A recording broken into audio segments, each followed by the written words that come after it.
is selling, it is 100, and it is 10.29 to 10.35, and the premium cost per contract is that. This is the premium per contract.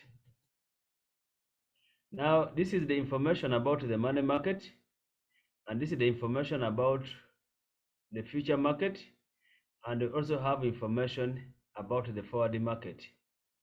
So as the director of finance of the company, I advise the management on the best method to hedge, not the best method to hedge the risk, to hedge the foreign currency risks. So if we look at these questions that I want us to summarize it, let's just use the limited time. So our payments, the first part we are going to match. That's the first thing, because we have list and payments which are on the same date, so we are going to matching. So if we go for the matching, our payment is 2 million, and our receipts is 500.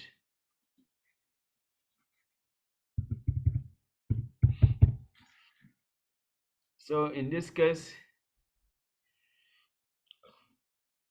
we are having a net payment.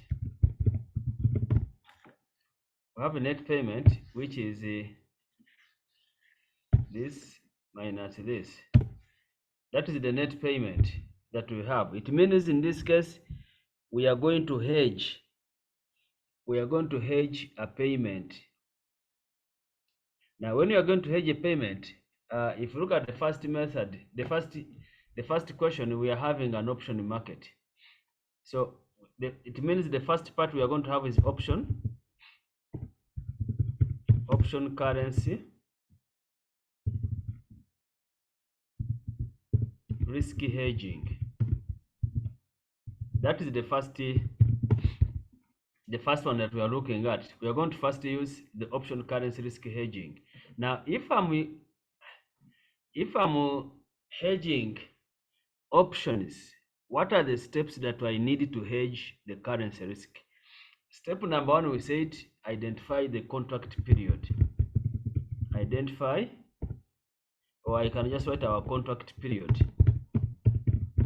Our contract period is how many months? Is 4 months.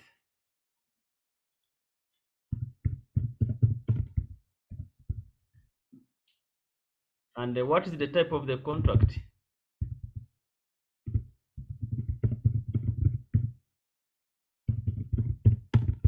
The type of the contract, remember we are selling Rwandan francs to buy dollar.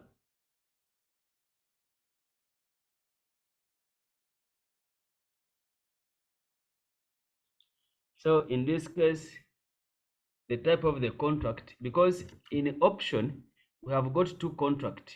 You can have either a call option or you can have a put option. And we are saying here, we are going to sell and buy. That's the type of the contract that we have. We are going to sell and buy. Because in this, today we are going to sell, because you need to buy dollars in the future, it means you're going to sell Rwandan francs today and buy dollars.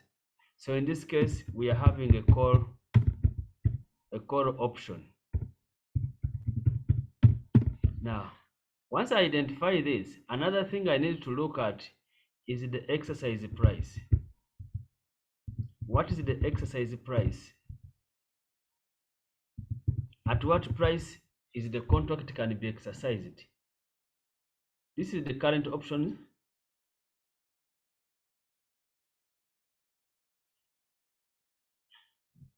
So it means our contract can be exercised at 10.29 to 10.35.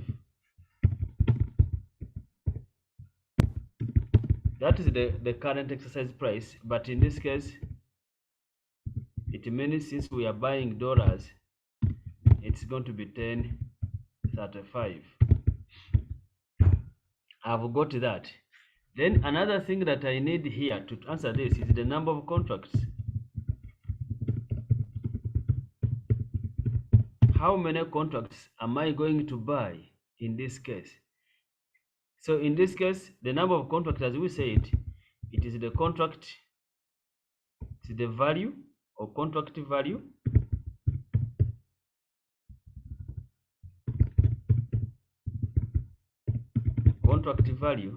divided by the contract size.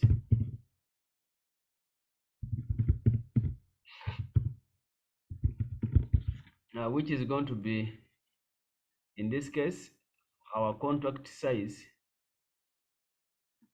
our contract value is given, we know it, it is this. The contract size is how much?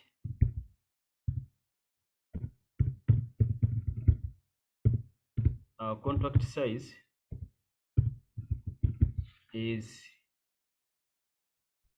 100,000. So our number of contracts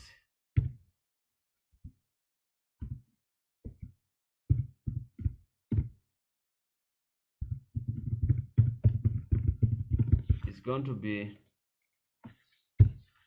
this divided by this. I get the number of the contract. So it means I need to buy 15 contracts. Now, based on this exercise price, what is the premium? Remember, our contract is ending in September, and we have identified that it is a call option.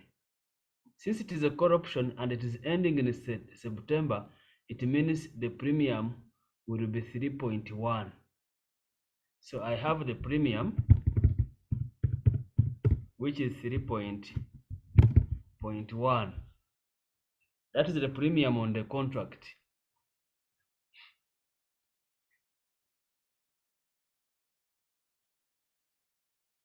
So once I have the premium on the contract, then I can get the total premium to be paid. My total premium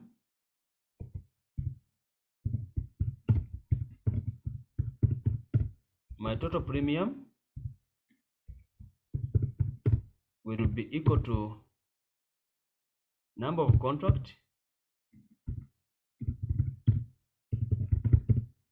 times premium per contract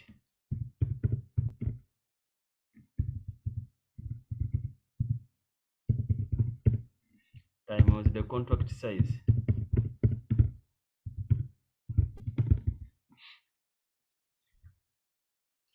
So I have now my total premium is going to be the number of contracts, which is 15 times the premium per contract. These premium are indicated in cents. These are in cents, they are not in whole number. So it means I will have 0.031 times 100,000. Then I get my premium per contract. So it's going to be this times this times 0.031. That is the premium per contract.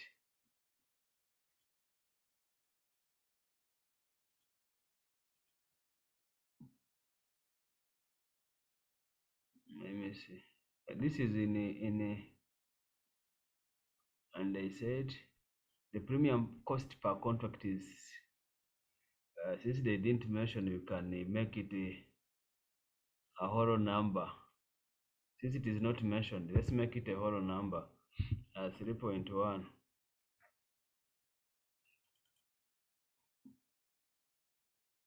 I didn't mention it in the question.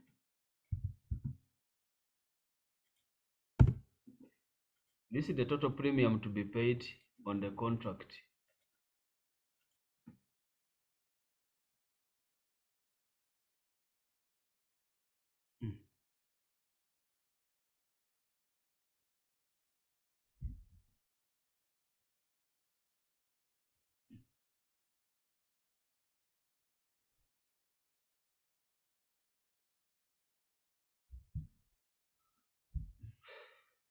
And I think I'm making it a mistake. If this one asset is in francs,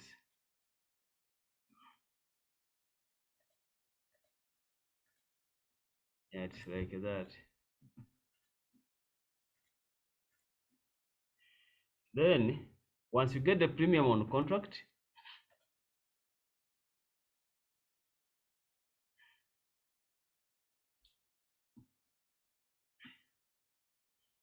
how do you get a premium?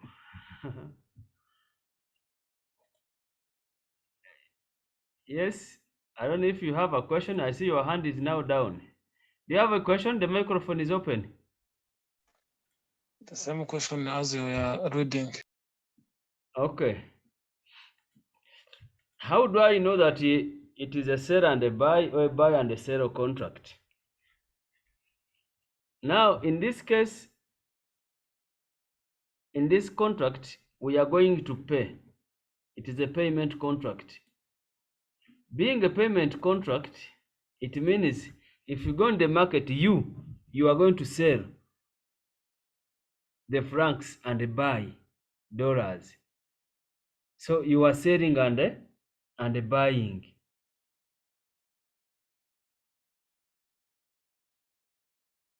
That's why we called it a call option. It's not a put option. But if it was a receipt, it means you buy and sell. In that case, you'll be having a call option. Sorry, this is a put option, not a call option.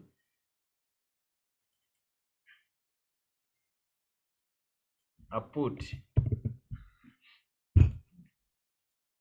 Because in this contract we are selling and a buy, so it is a put option. Now if it is a put option and my exercise price is 10.35, I will check in my table here 10.35, and my contract is ending on September. So where is September here? September is here, so this is going to be the premium here.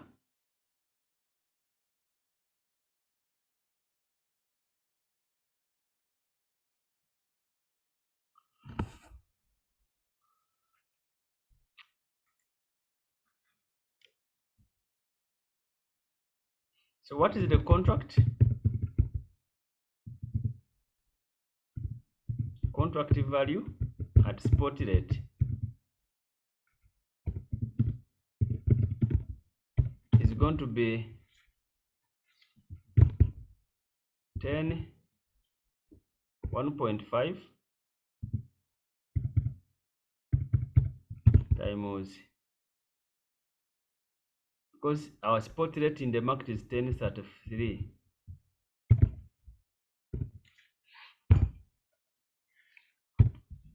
So 1.5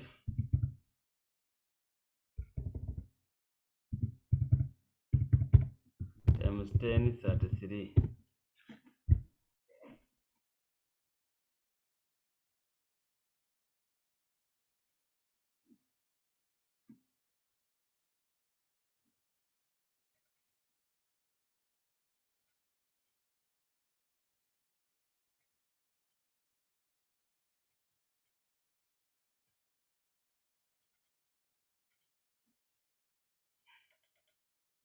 Then I consider my premium. I can put it is a 46,500 times 10.33. 46,500 times 10.33.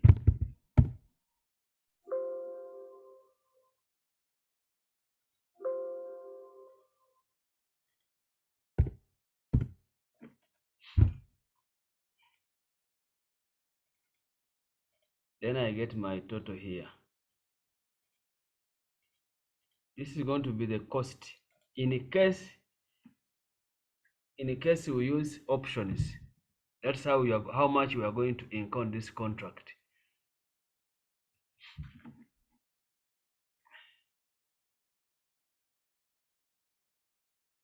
Yes, I consider the figure in the put option because we are selling and buying. So if you sell it is a put option. So that's why I'm taking this as my put option. Now, if you go for future contract,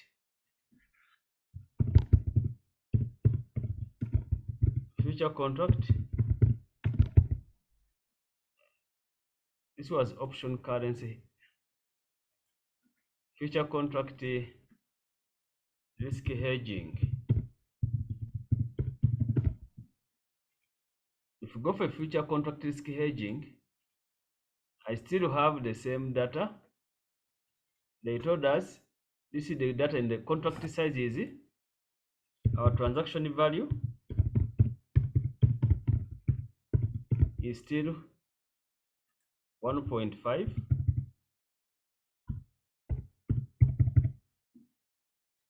Contract size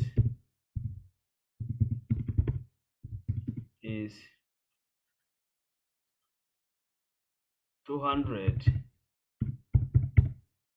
So number of contracts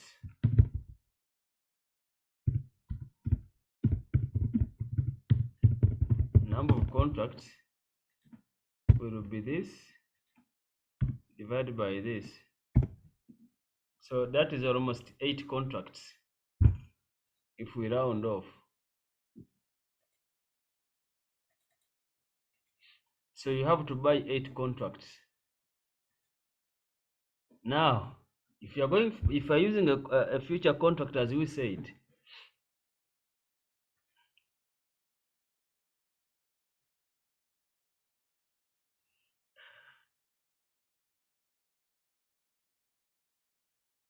the reason for using 1033 not 1027, 1027 is the buying rate for the for the bank. If for example, if you have dollars, the bank will buy at 1027. But if you want to buy dollars, the bank will sell to you at 1033. That is the reason.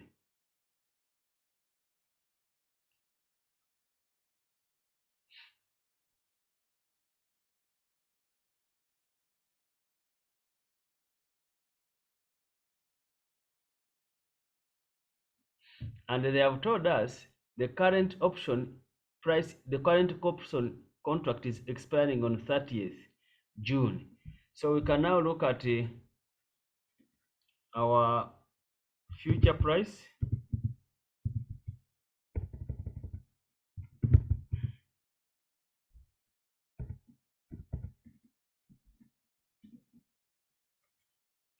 This is January and this is April.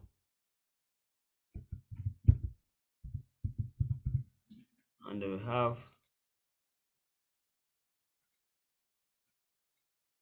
have June here.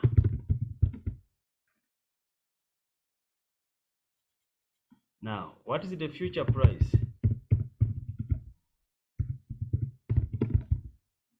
The future price is selling at 1039.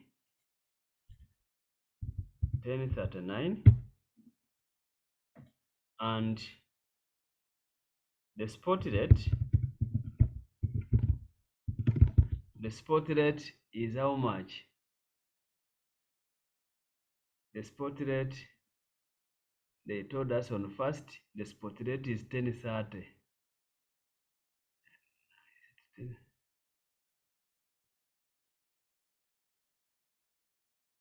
It's 1030. So our basis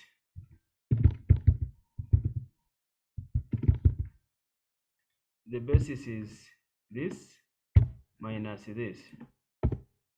That's the basis. Then unexpired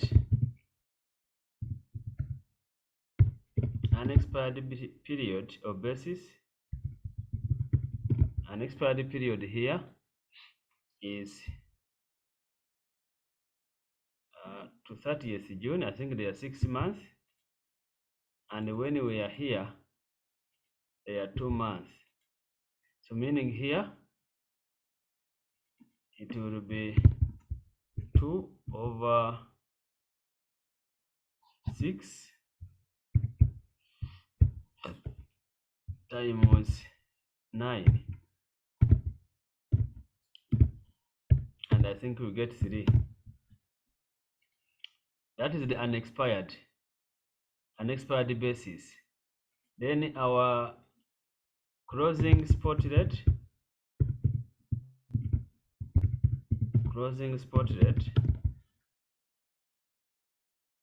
our closing rate on 31st, on 30th April, the closing rate is 10.33.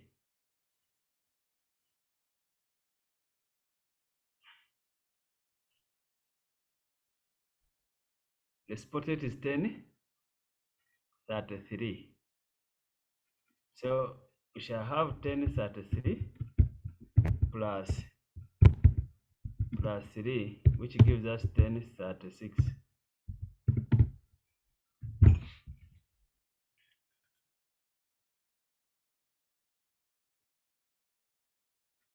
It is 10.30 on 1st January when you are entering the contract. The spot rate is 10.30.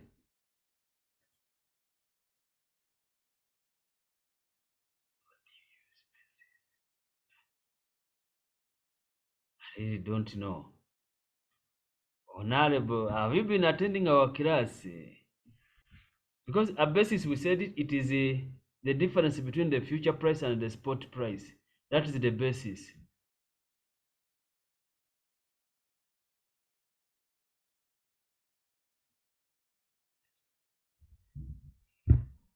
So our opening future price or closing future price, opening future price, we said it is 10.39, and the closing future price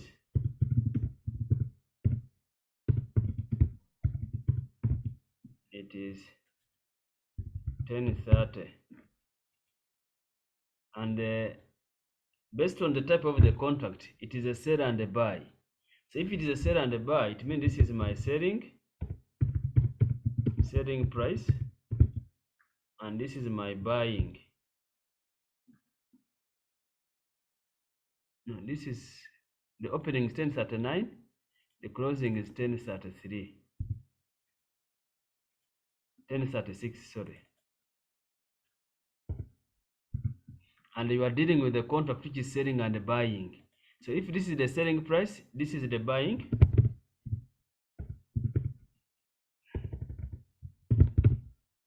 The buying price. So we are selling at this and a buy at this. So we are having a profit of 3. So now after getting the profit on the contract, then I can get the total profit on the contract.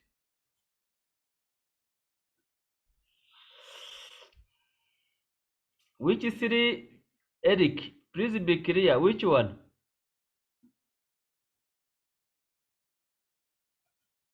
Two over 6 times 9. What do you get here? This is 2 over 6. 2 over 6 times 9. That is the 3.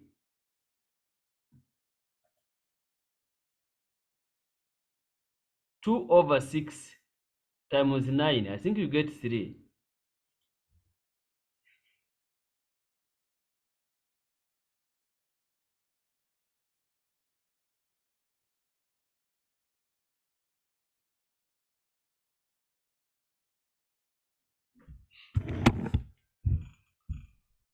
Total profit on contract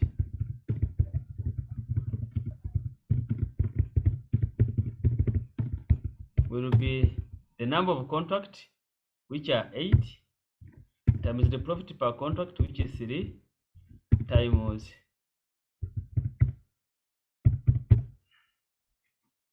the number, the size, the contract size. So I have 3 times 200 times 8.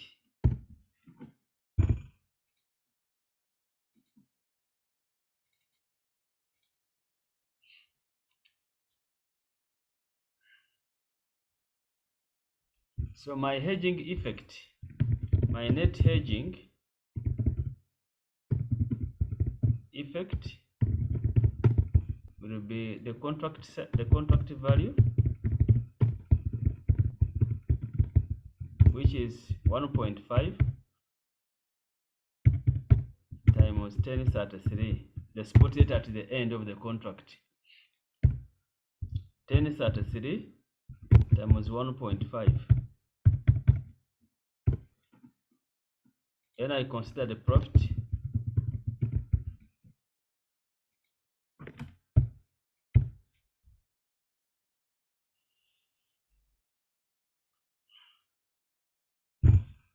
which is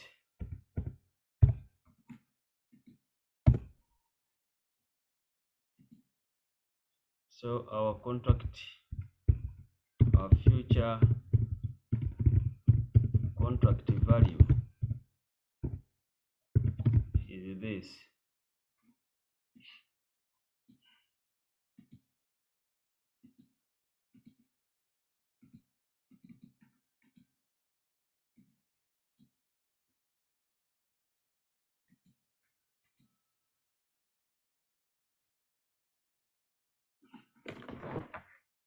So this is now a future contract price.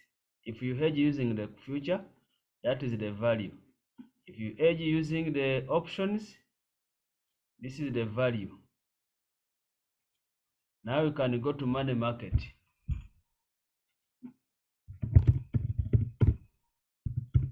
Money market.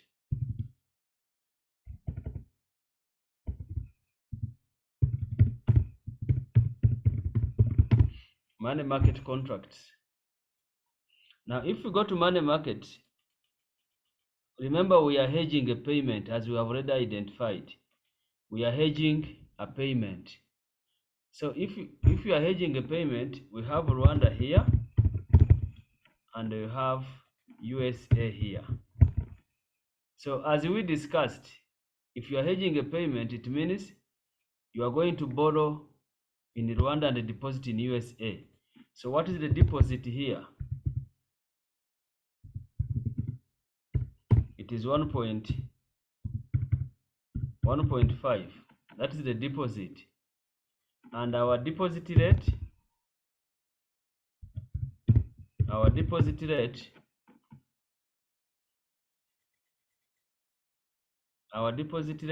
is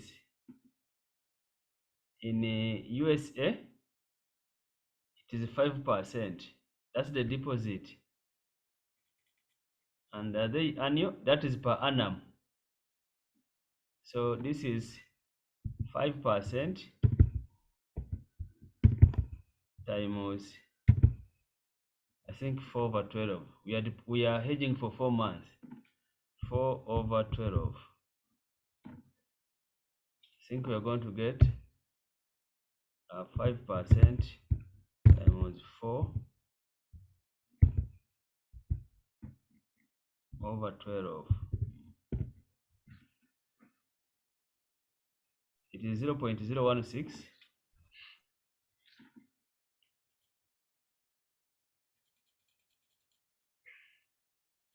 So what is my PV, the present value today of that money? So it's 1.5 divided by 1 plus 0.017. So I'm getting my PV as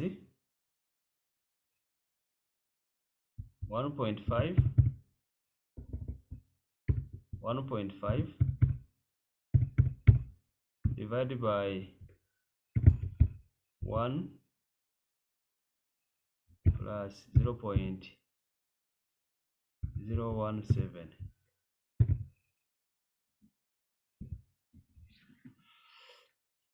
So this is the money we needed to borrow here. So we are going to borrow 1,474,926. That's the money we are borrowing. And what is the spot rate on first? It is 10.30. So it means my value here will be this times 10.30.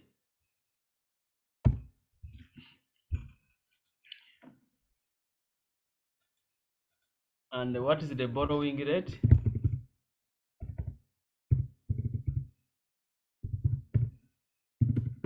The borrowing rate in Rwanda is 16%. So it is 16 times 4/12.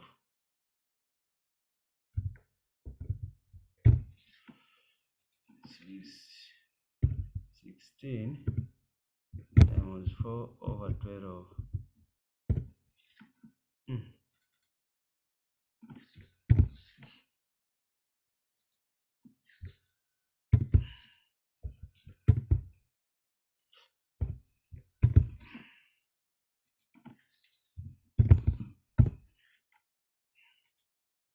So 0.053. So my future value will be 1519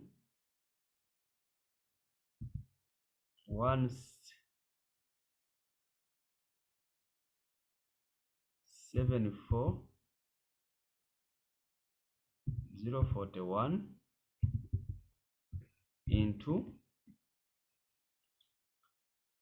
1 plus 0.053. So I'll have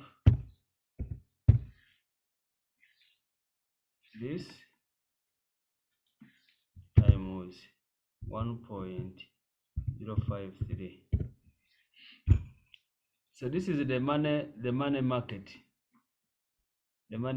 cost. Now I can look at the last one.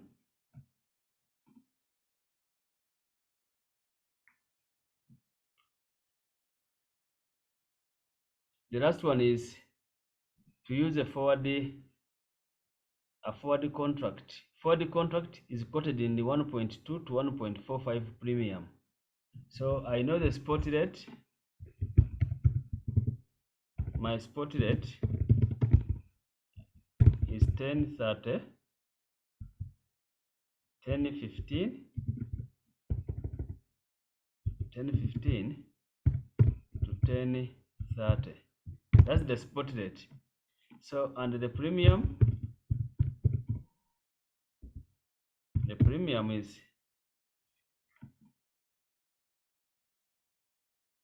1.2 to 1.45. 1.2 to 1.45. So what is going to be my forward rate? Said it is premium. It is the spot rate, which is 10.30 minus the premium of 1.45, and I will get 10.30 minus 1.45. So this is my forward rate. I have my transaction value.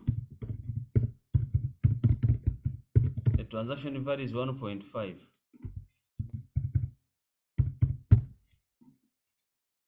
So the forward contract value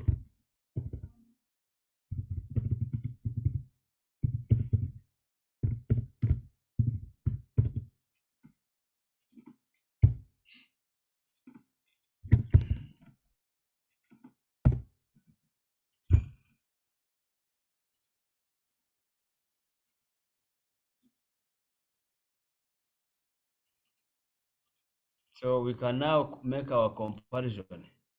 This is forward. I can check money market. Money market is this. I can check future market.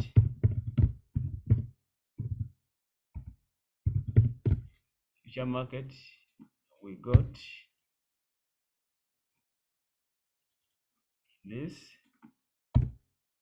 Then I can check option market.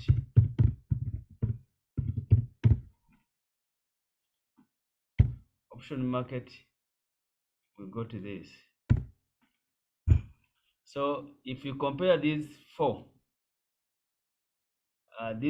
values, you see that it is cheaper to use a forward market.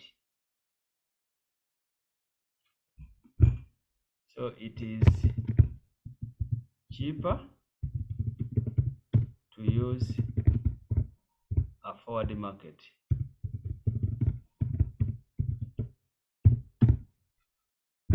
So that is what I can talk about this part. My interest was to give you a simple example.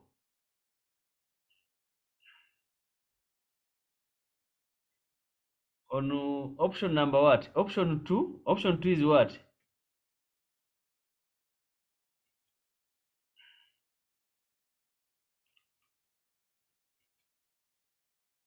Option 2 is what, Eric? Future market.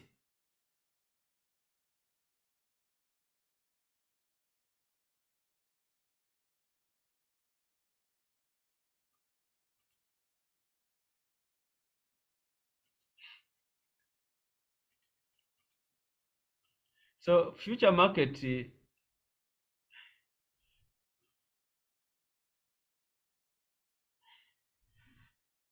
the important aspect in the future market is for you to know the type of the contract, determining the contract size. That is very important in future market. And if you look at our contract, is a sell and a buy. We are selling today and buy. We buy foreign currency in future. Because you need to buy a USD. So it means you will sell francs today. So the steps we take here, in this case, you have, after identifying the contract, you're going to compute the number of contracts, which is the transaction value divided by the contract size. Now, once you finish computing the number of contracts, then you need to determine the hedging outcome, or you need to determine the basis point. The basis point is the future price minus the spot rate. Now, but because we have an expired period, because the contract is ending in June here, the future contract is ending in June, but we are making a payment in April, you'll have an expired basis of 2 months, which will get it as 2/6 times the basis point. Then you get an expired basis. Then to get the closing spot rate, you'll get the spot rate at the end plus an expired basis, and then you get an 36. Then from there you can be able to get whether you are getting a price or you're getting a profit or not. So you have the opening future contract price and you have the closing future contract price. This is your selling price and this is going to be your buying price. In that case, you are having a profit on the contract.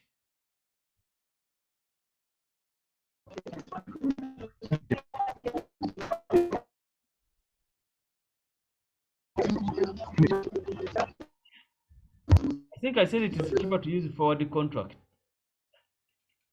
It is cheaper to use forward contracts.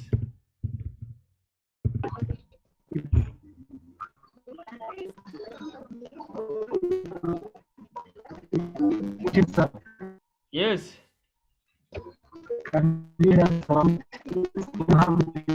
at premium or at discount? Your network is not clear. I can't hear you.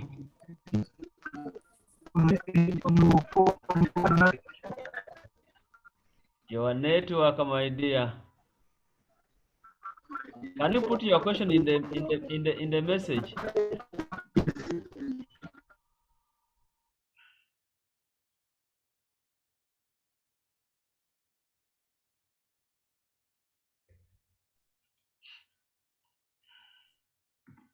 Let's look at this one. As someone is writing the question, this is a question I've tried to look at how to use the forward rate. I mean the hedging, interest hedging. And it says Kidomori Limited is a growing company in Rwanda. In order to finance its working capital, the company acquired a loan of 40 million at 40% annual interest rate on 1st May 2022. The loan is payable in a period of 5 months, that is on 30th September 2022. The management is worried of increasing interest rate and therefore wants to enter into derivative market. On 1st July, that is after how many months? We are after 2 months, I think, after May and June. After 2 months,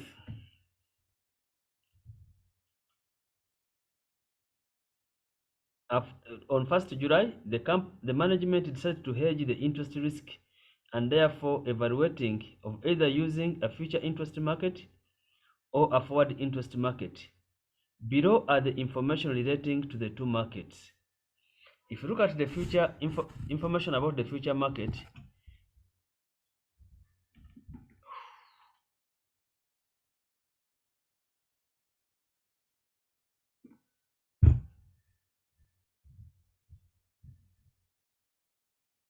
a forward contract, Vianney, make it clear. A forward or a future? Because on a future we don't have a premium. It is on forward. Maybe if you are talking about in a forward contract, make it clear, Vianney.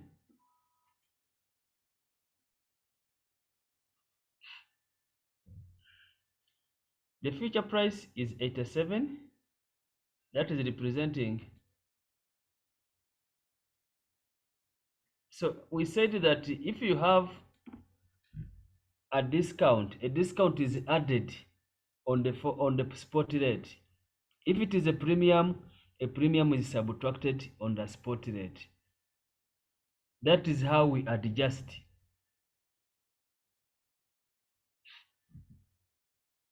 So the future price is selling at 87, and the standard contract size is 5 million, and at September the future had fallen to 88.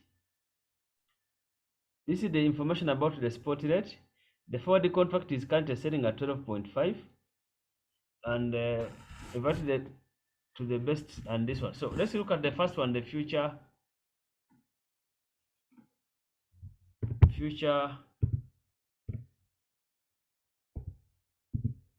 interest market.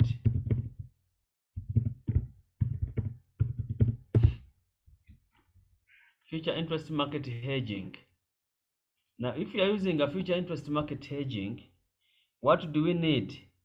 You still need to know the period of the contract.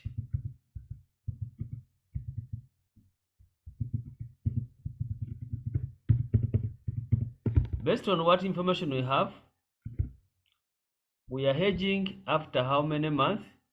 After 2 months, and the hedging is going to take a period of 3 months. So it is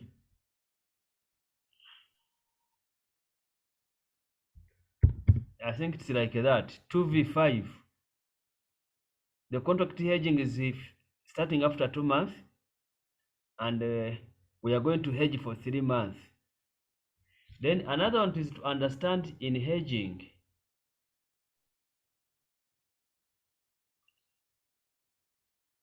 Please you subtract the premium from the contract, from the spot rate, sorry. Is the type of the contract.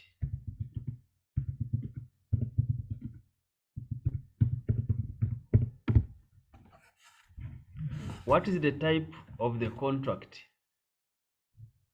Now, based on this contract, we are borrowing.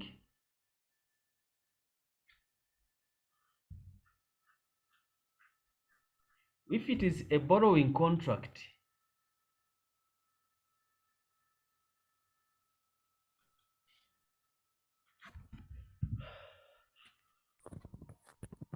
yes, Eric, if I write like it is 2v5, it means our hedging will start after 2 months, and we are going to hedge for 3 months. The contract period, the loan period is 5 months, but we are hedging after 2 months. It means the hedging period is 3 months. That's what it means here.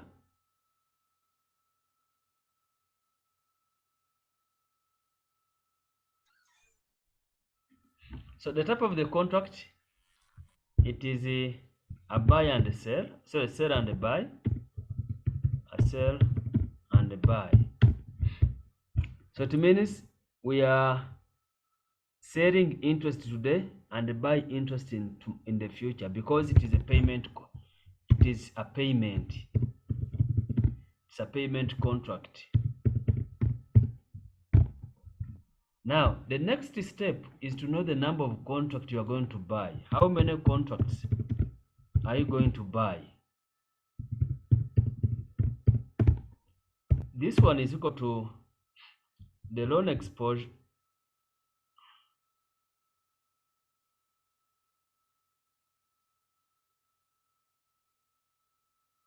The loan exposure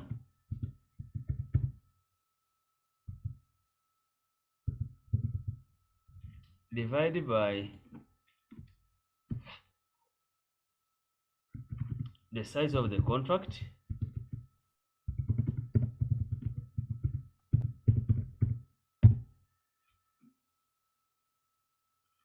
times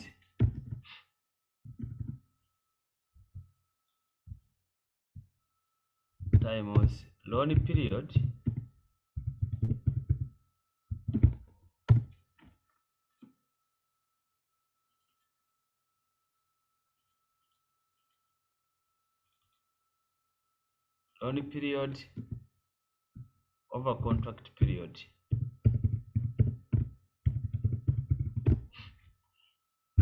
That's how you're going to get the number of contracts.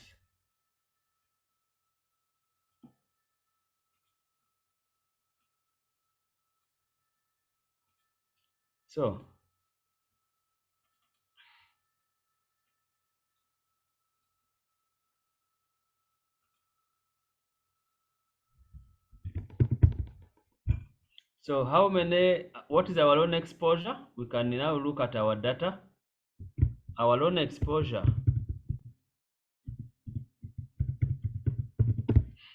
from the data, we have a loan of 40 million.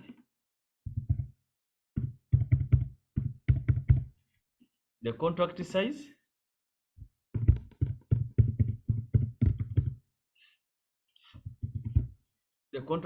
is 5 million.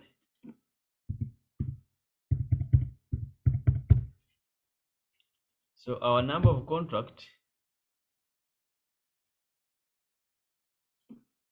will be then 40 million over 5 million times our loan period is 5 divided by the hedging period is 3. 40 divided by 5 times 5 divided by 3. So these are 13 contracts. So the entity would have to buy 13 contracts.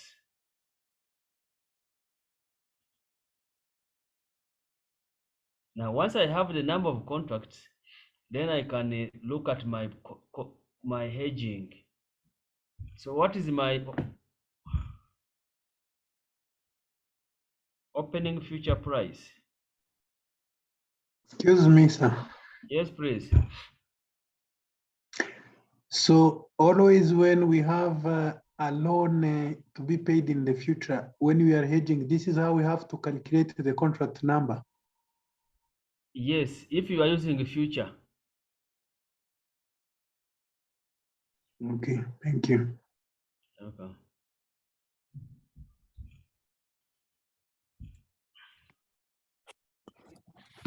Question, sir. Yes, please. Where are you getting the 3? Huh? Where are we getting the 3? You've divided on 5. Is the hedging period. That is the hedging period. How about the 5 months? 5 months the loan period. Okay, thanks. Okay.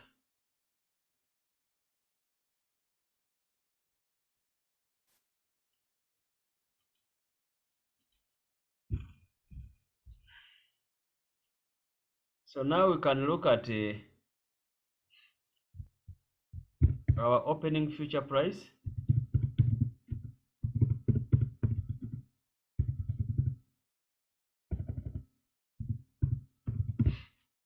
Is 80 what? 87. And the closing future price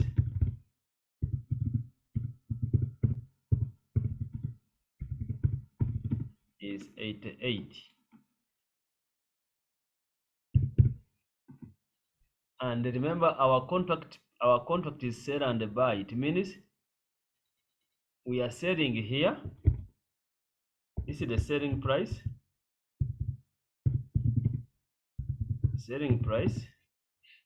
And this is the buying price.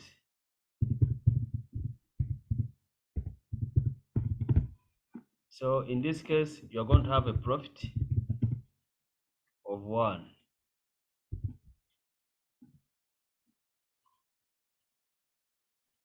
That's the profit to get on a contract.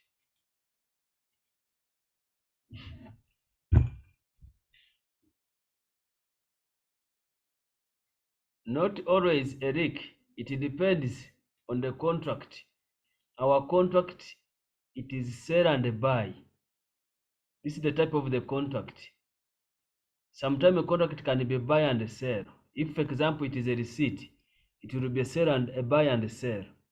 So it means the opening will be buying and the closing will be the selling. So it depends on the contract you are dealing with.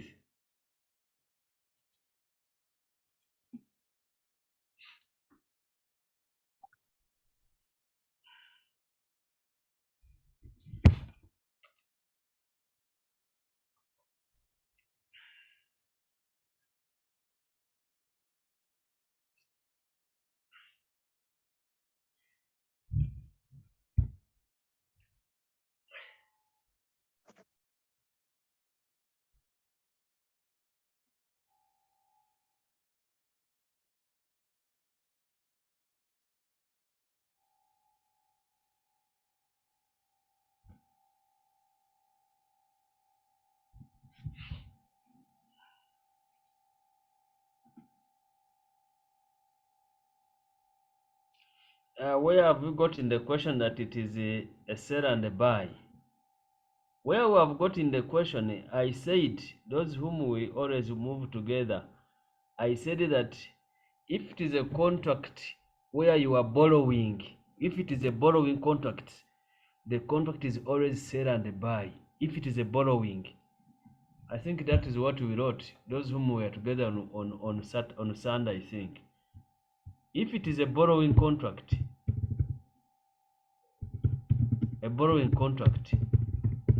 it it is a sell and a buy.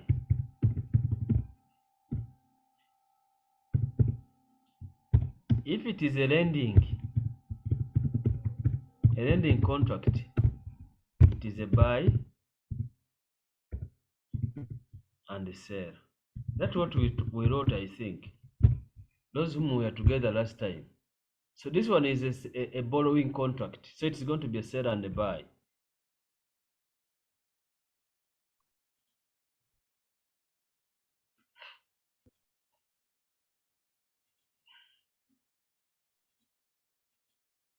Then the question is, why is it saying that this one is a profit, not a loss?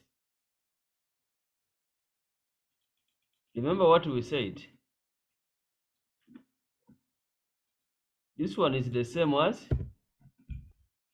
13%.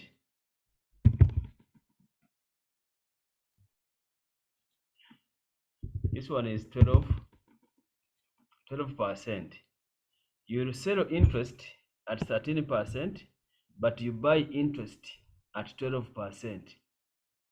Are you making a profit or loss in this case?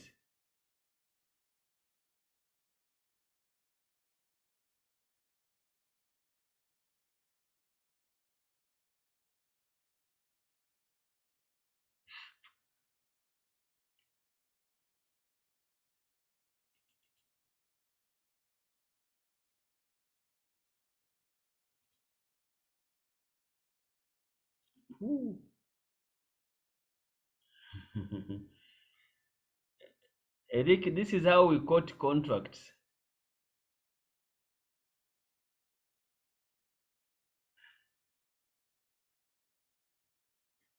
The contracts are quoted in index 87, 88. That's how we quote. Let's first interpret. Maybe I'm the one making it a mistake. You are going to sell interest at 13, but for you, you will buy interest at 12. Is it a profit, a loss?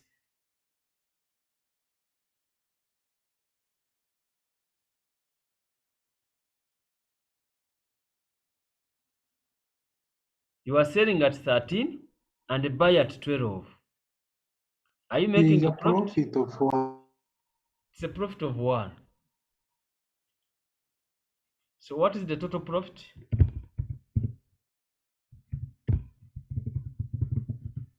Our total profit on the contract will be the number of the contract, which is 13, times the contract size, which is 5 million,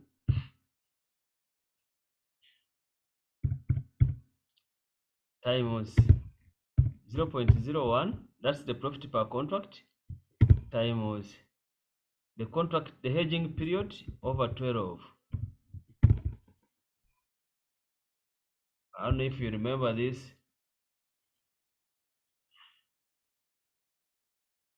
So I can first get 13 times 500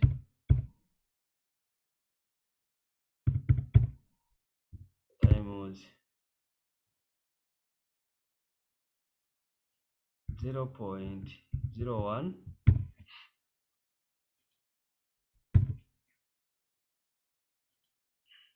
times 3 over 12, not over 13.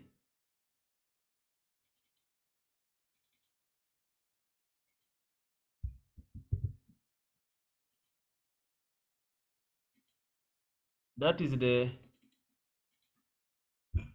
profit on the contract. So now I can now get my contract at the market price, the future value at market price, or transaction value at spot price.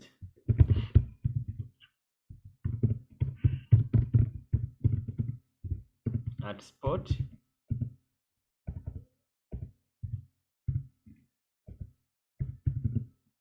which they told us the spot market is how much? The current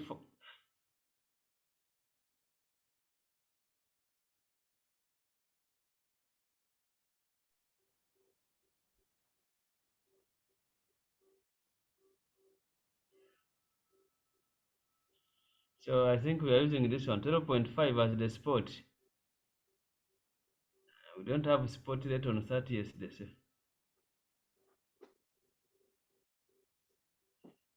This is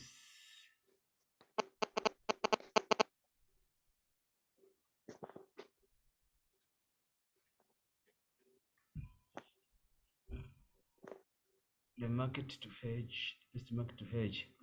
Okay, if the interest rate is 8%, let's first look at that.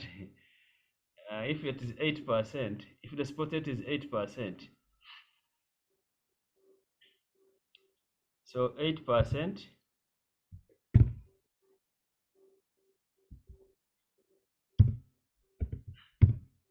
times 40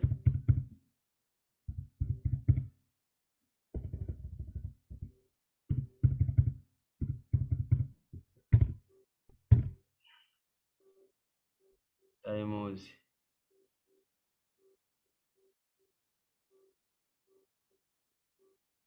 3/12.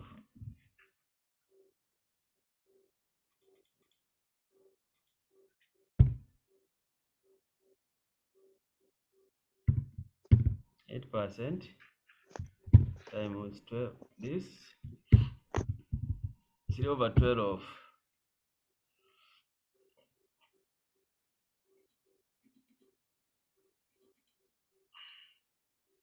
Our net interest cost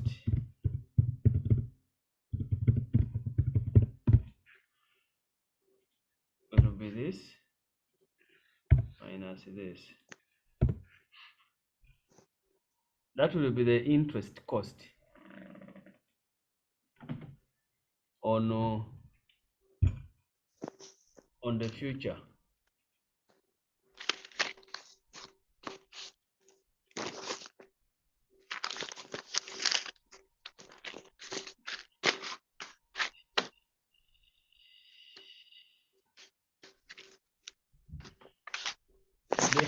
The formula is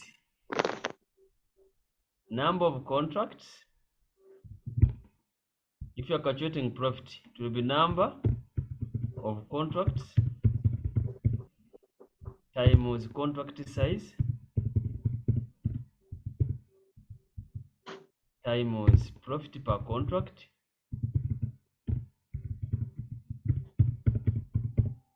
times contract period over 12. Hedging period, maybe I can use that one. Hedging period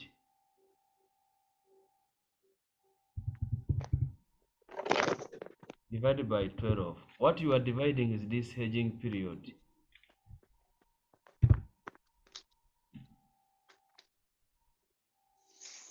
That is what I've done here. So if the spot rate, yes, if the spot rate is 16.5,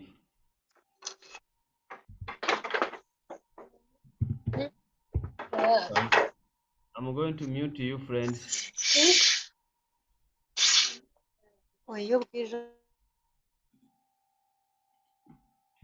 If the spot rate is 16.5%, what will be the cost? Our spot price will be 16.5% times 40 million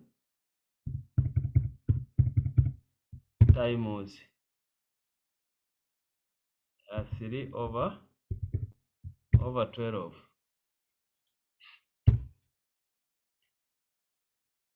This times 16.5 times 3/12, and our profit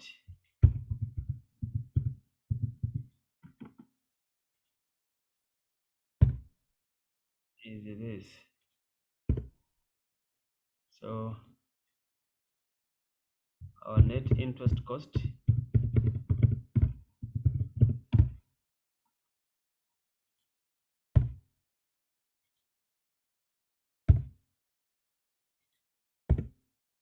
That will be the net interest cost. That is in the future market. Now, suppose we go for forward rate agreements. Forward rate agreement. Suppose we go for forward rate agreement. Our contract value is the same, or our own exposure. Then exposure is 40 million. Our period, hedging period, we said it is 2v5, which is 3 months.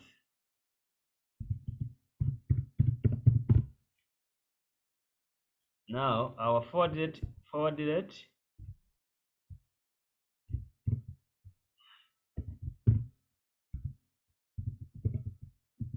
our forward rate is 12.5%.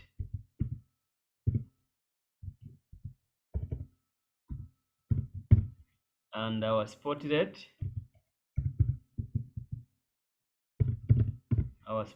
is, in the first part, it is 6%. It is 8%.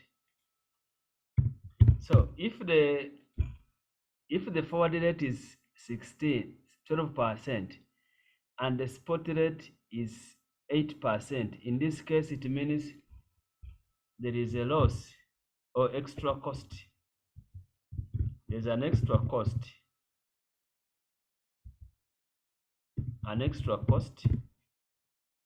Which is this, or 4.5% extra cost. Now, what is going to be our hedging effect? We will have the extra cost, which is 4.5% times the 40 million, then times 3/12. So we get this times this times 3/12. Then the spot interest at spot rate, interest at spot is 40 million times 8%, 3/12.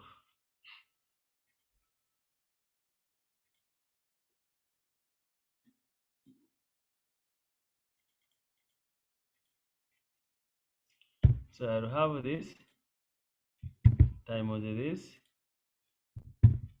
times 3/12.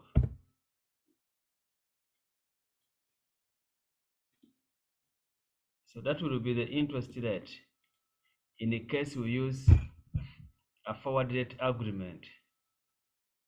Now assume part 2, the spot rate is 16.5%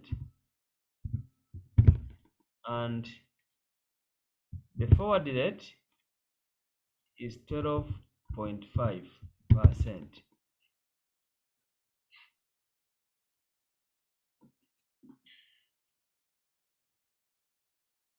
So in that case, we are having a saving of this, of 4%. That is going to be the saving you are making. So the saving, interest saving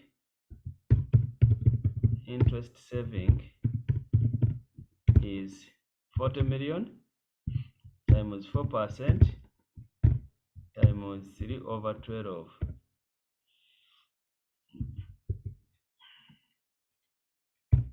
I have this times this times 3 over 12.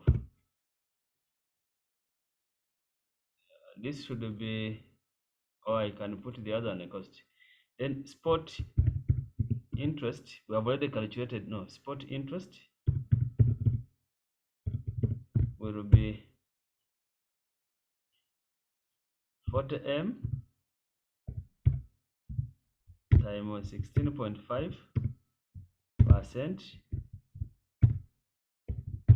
times 3 over 12.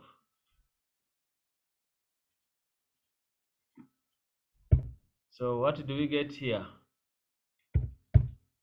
I have this times 16.5% times 3 over 12. So what do we have?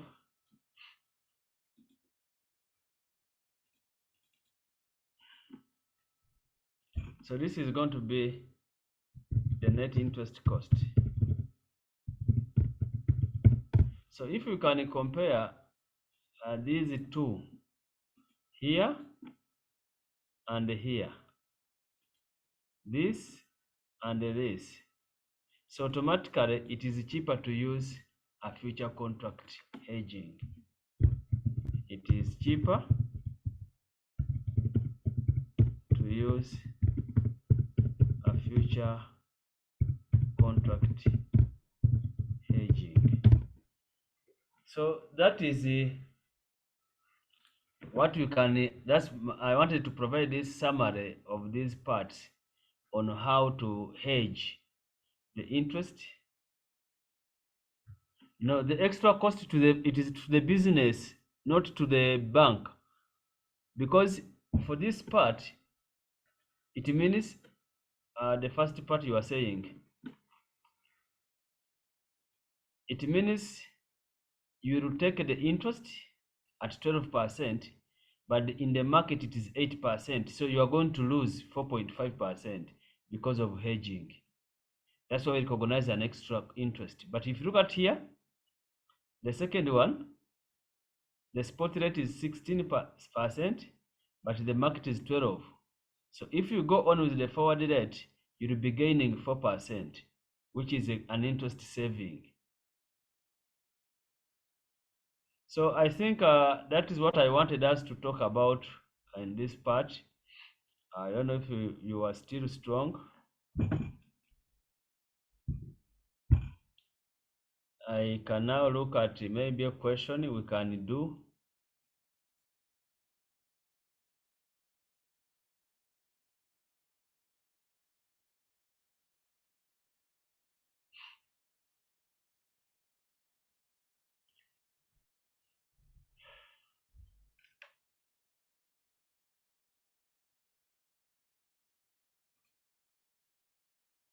Okay, oh, we are going to mock. Okay, let's go to mock. I had forgotten. Let me open the mock.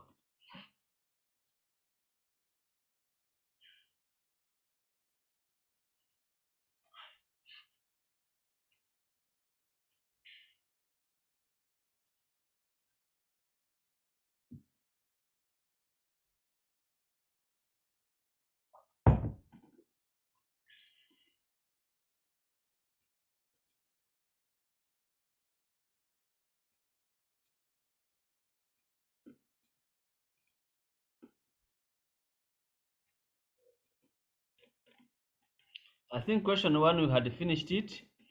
We can go to question number 2. We are now attempting mock.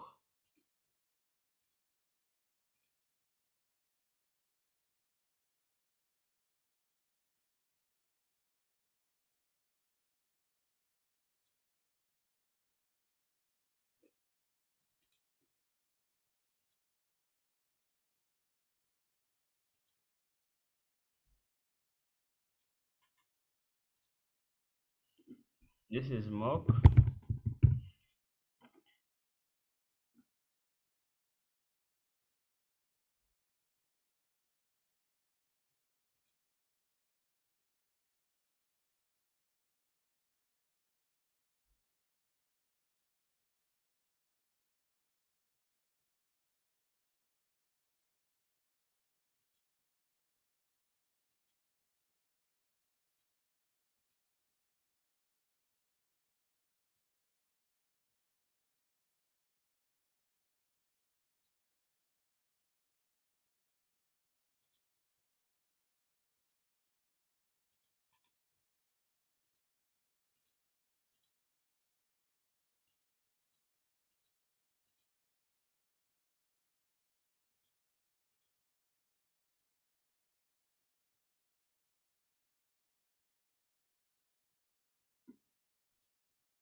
except money market forward option. What are the other options we can have a hedging? Money market options, future, swaps, leading and lagging, and others. So this is the question in the mock. We can look at it. Kamanzi Jemve is a managing director of Kamanzi International Limited, one of the growing companies in Rwanda. The company deals in the manufacture of alcoholic drinks of different types. Recently, the managing director attended the CEO workshop organized by Ikipara, which is about creating wealth for the owners. The portfolio manager of one of the leading equity investment company made a presentation on risk diversification through portfolio investments. The presenter emphasized the only way to go in this period of uncertainties is to invest in assets with negative correlation. Mr. Kamanzi did not understand some of the terms used by the presenter, such as systematic and systematic risks, coefficient of correlation, statutory market line, efficient frontier, capital market line, and arbitrage pricing theory. On returning, Mr. Kamanzi tasked you to explain the terms used by the presenter and to identify the portfolio, the best portfolio where the company can invest. The investment team have identified the following investments where KIR should invest. Portfolio number 1, it is composed of shares and government bond. Portfolio number 2, it's composed of real estate and shares. Then you are also given the return of and profit of each share. Then you are supposed to make the following: write a simple memo explaining to the MD the meaning of the following terms. Now, when I'm attempting this question,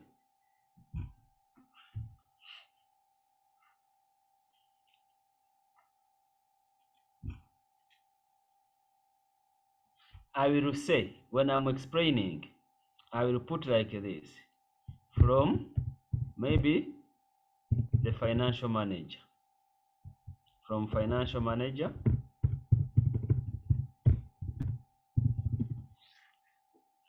to the managing director, to MD, KMR, KIR. Remember or report on the terms used during the workshop. That's how I will start my, and it doesn't mean that I'm going to write a lot.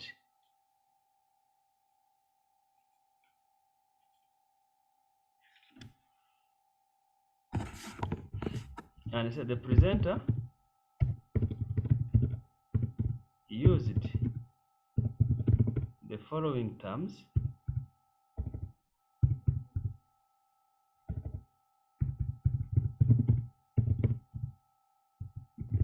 and below is the meaning of the terms used.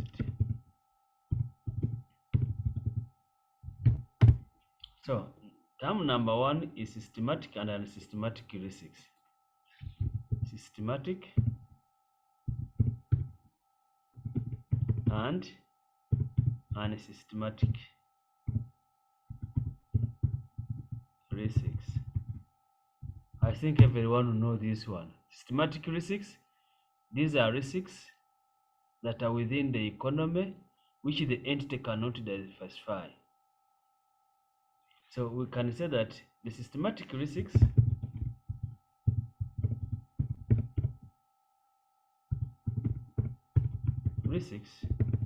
are those risks which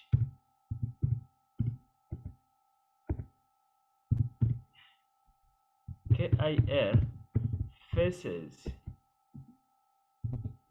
within the market and which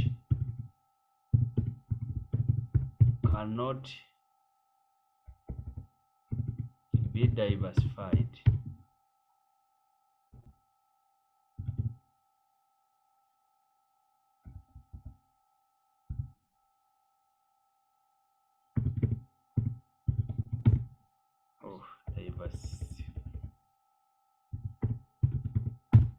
Which cannot be diversified,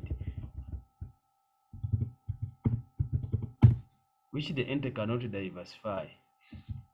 They include, I can give you an example. They include interest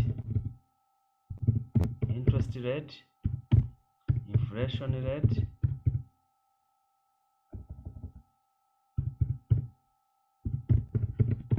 GDP growth, etc.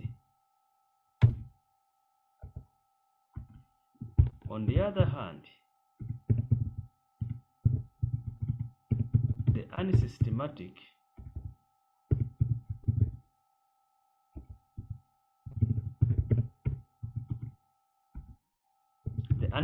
risks are those risks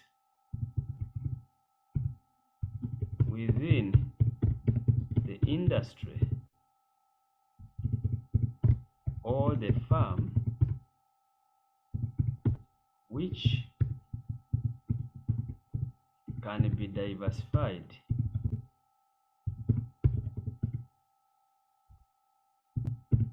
by the firm.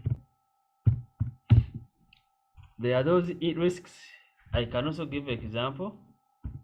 They include quality of the products, quality of products, competition,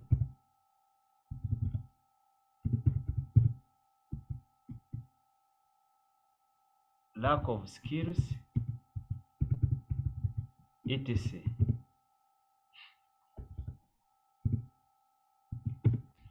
That is my first point to explain. The second, it was about coefficient of correlation.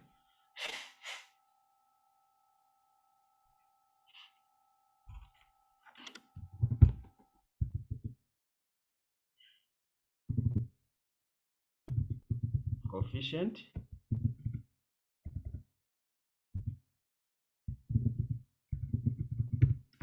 of correlation.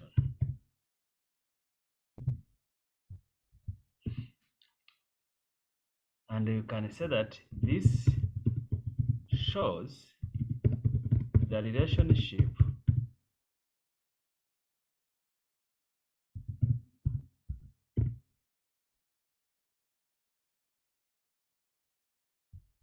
and the strength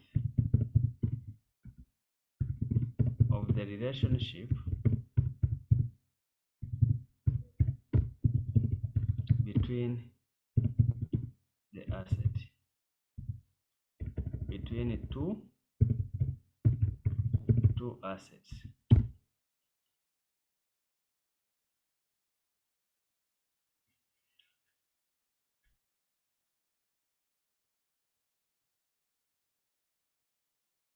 A positive correlation,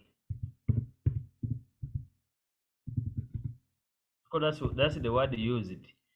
A positive correlation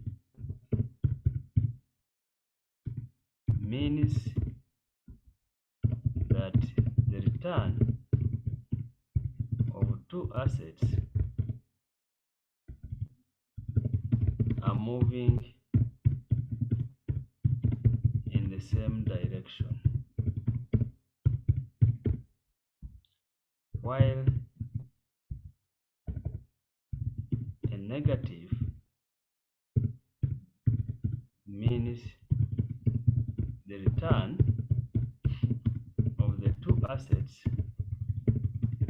are moving in different directions. So for hedging, then it's better to hedge the negative returns. Then the next one was security and the capital market. Security and the capital market line.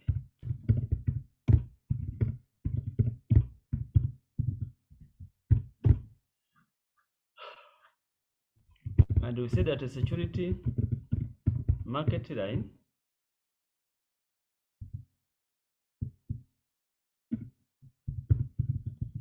shows the expected return of an individual risk assets. So if you are dealing with the security market line, you are showing the return of an individual risk asset. If you are dealing with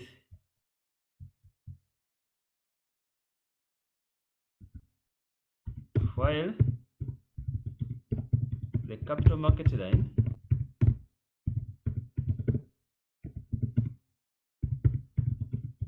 shows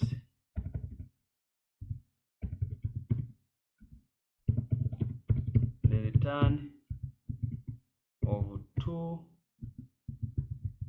risky portfolio or risky asset, or shows the return of a portfolio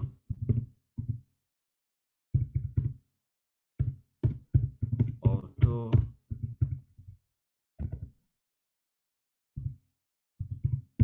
risky assets. That is the security market line and the capital market line. Then the last one is the arbitrage pricing theory.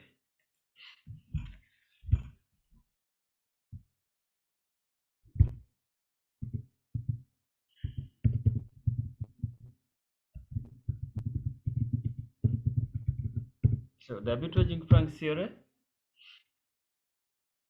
it is a pricing theory which estimates the expected return. It is a pricing theory which estimates the expected return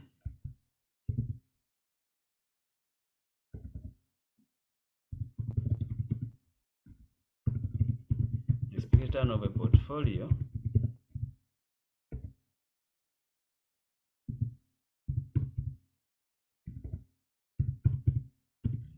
after eliminating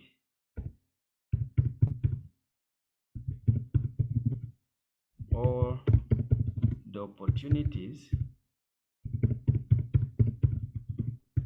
of arbitrageurs.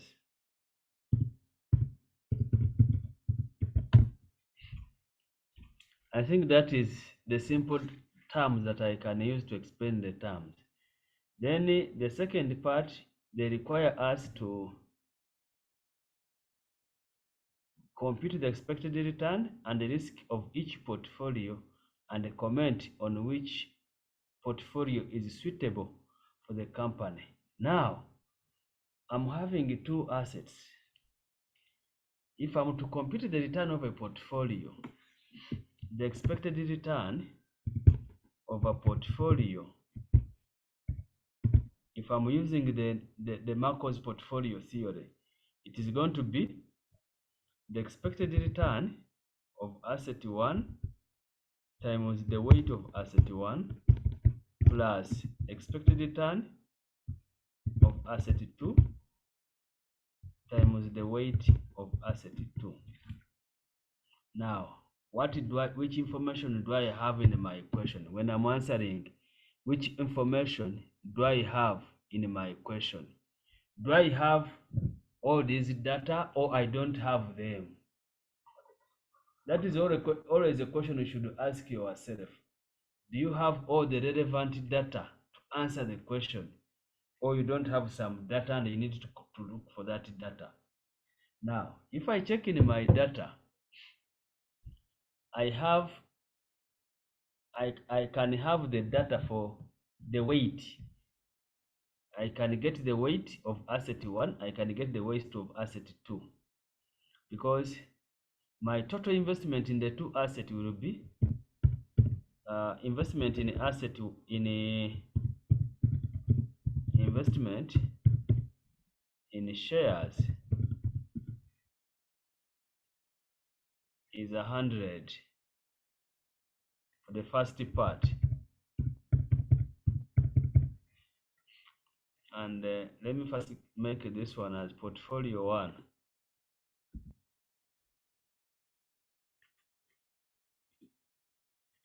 Portfolio 1.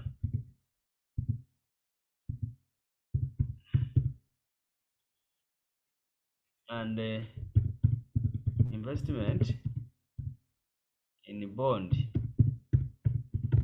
is 80.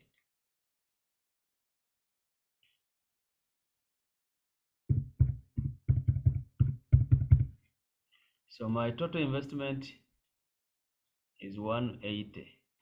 So this is going to help me to get the weights. The weights. So the weight here is this divided by this, and the weight here is this divided by this. I get the weight. Now once I get the weight, that data already I've got it. Now which data I don't have in the question? I have. Now if I check this portfolio, this is a risky asset and this one is a risk-free asset. So this is what I'm dealing with. Investment in a share is a risky asset. Investment in a bond is a risk-free asset. That's what it means in this case. Now, if I'm to calculate this, when I'm to calculate this, I'm going to need to get, because now I have a risk-free rate. My risk-free rate, that's going to be the return on a bond. Was it given? The return on a government bond is 11%. This is my risk-free rate. But I don't have return on shares, which means I need to get the expected return on shares. So what is the expected return?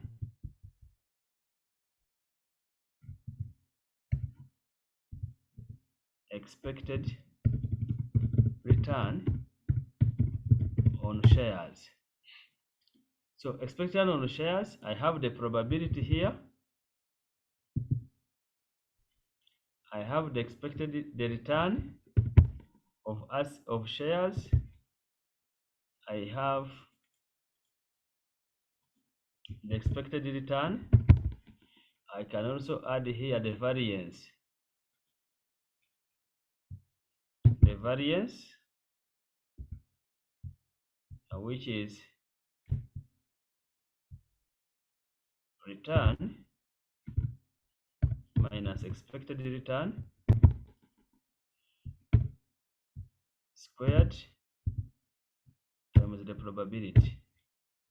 So that is going to help me to get the return on shares. So the shares, this is the 0.3, 0.25, 0. This is 0.3,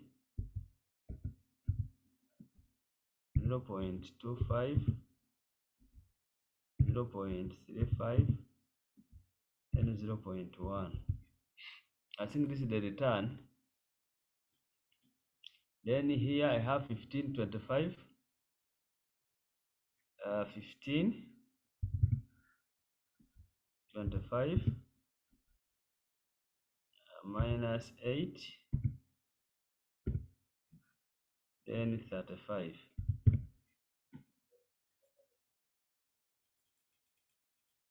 So what is my expected return?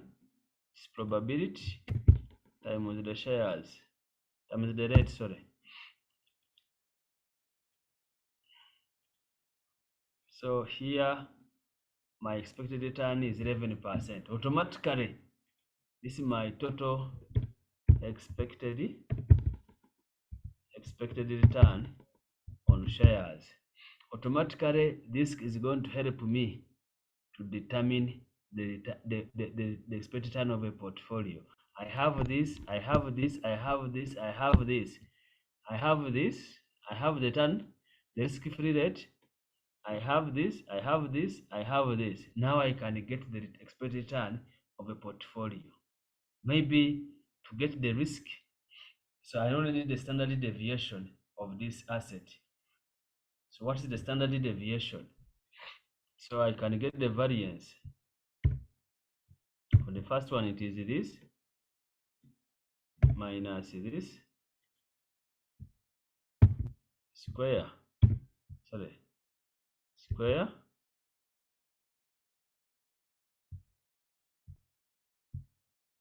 times this.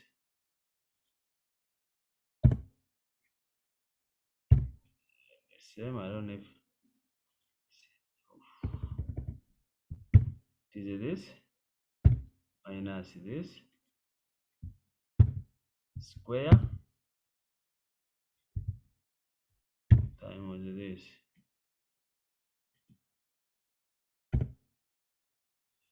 Then I have this minus this square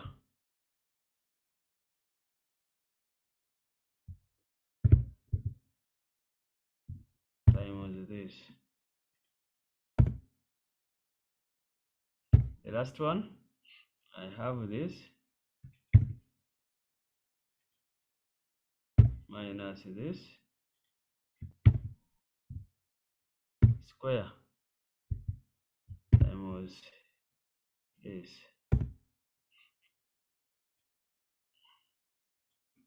So I have the variance, which is that. Then I can get my standard deviation, which we set is the square root of the variance.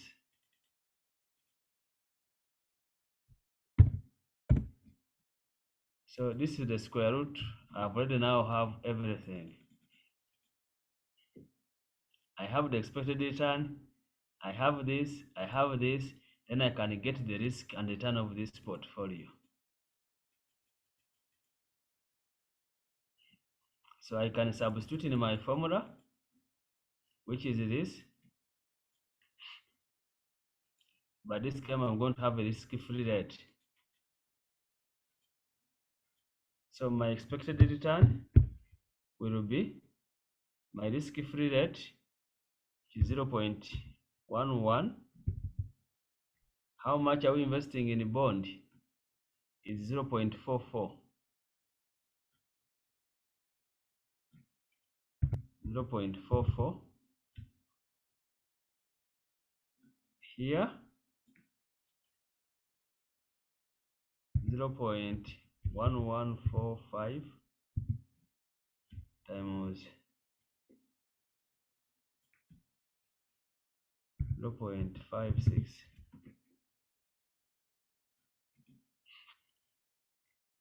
So what do you get?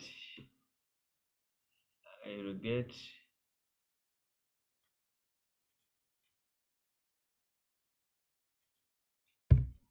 this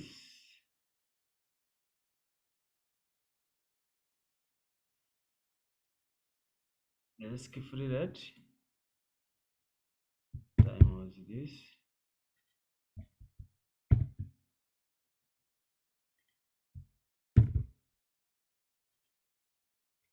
plus this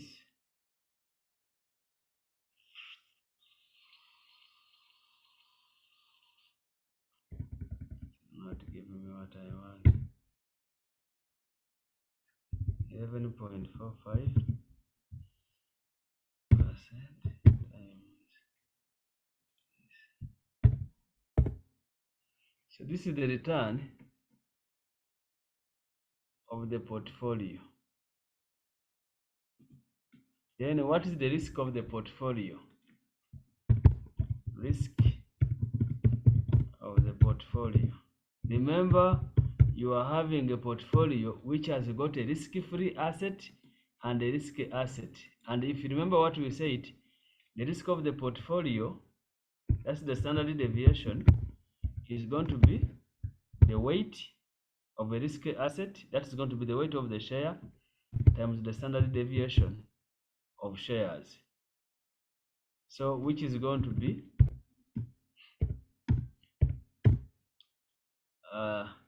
0.154 times 0.44.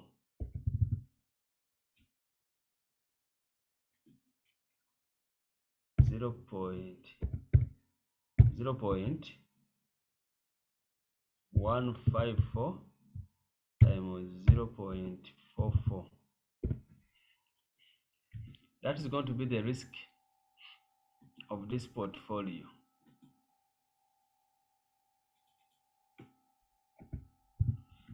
That's the first question to answer. The second question, the second part, you are looking at a portfolio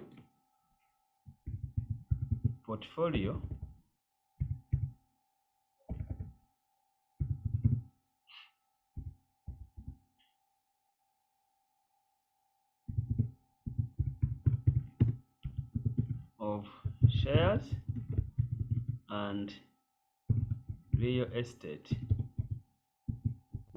because we need to make a device and the real estate. So if you are looking at the portfolio of shares and real estate, then we need to get the expected return. The first return of shares we have already. Now I need the expected return.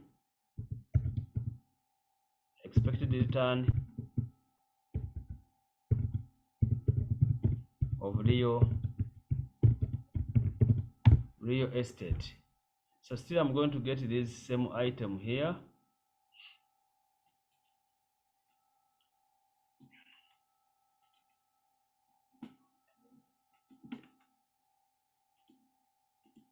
So I need the probability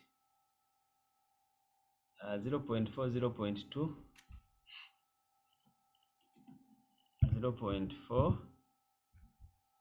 0.2, 0.1,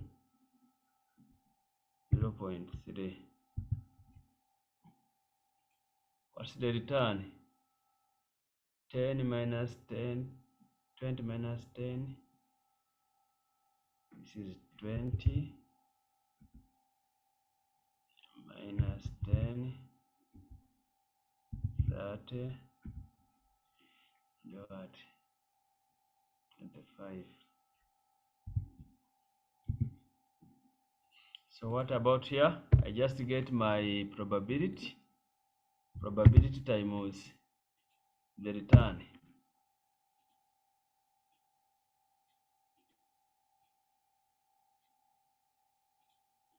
So this is going to be my expected return.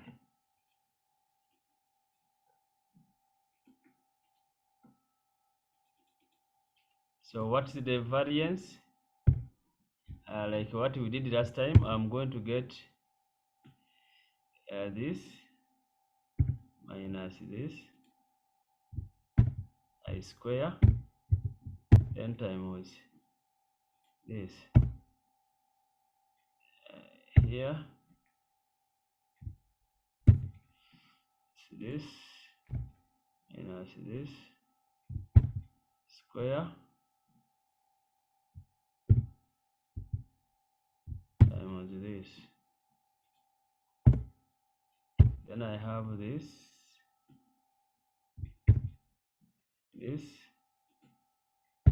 minus this square times this.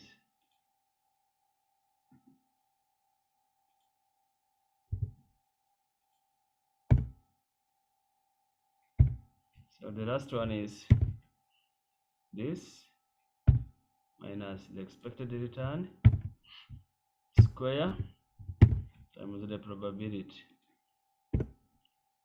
So my variance is this, and then I can get my standard deviation, which is the square root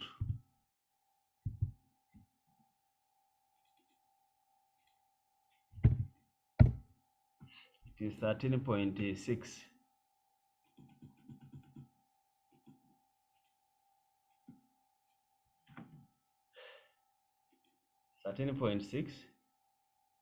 Here I have this. What I miss, because if I'm to get the risk, get the return of a portfolio is simple. Expected return of the portfolio will be expected return of a portfolio. I've not put the, now in this case, how much are we investing? We are going to invest shares, we are investing how much, and the real estate. How much are we investing? For shares, 100 to 80. This is 80, and this is 100.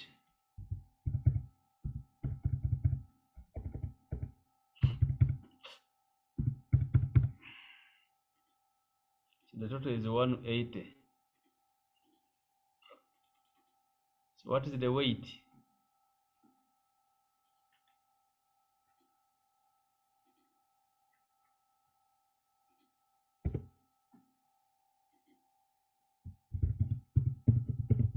Weight.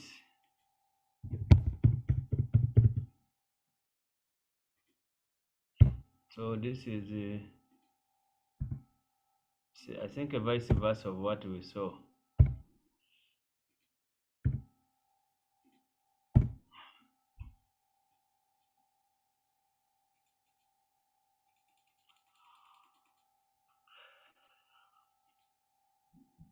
So I can now compute my expected return over the portfolio. So the expected return of a portfolio will now be equal to, I'm not repeating the formula, the return of shares, which we calculated up here as 0.145, 0.1145 times the weight is now 0.44 plus the return of shares is 0.165 times 0.56.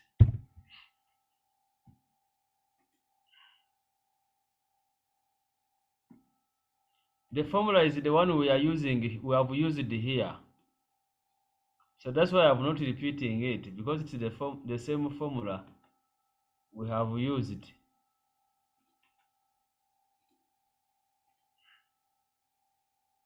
So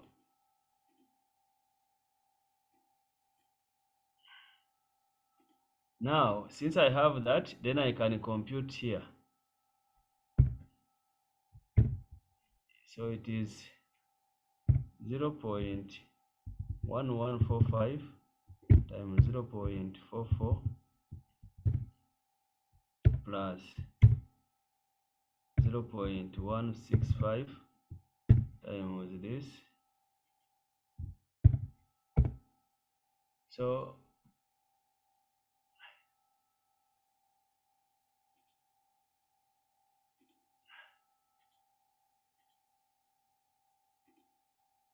So this is the return of this portfolio.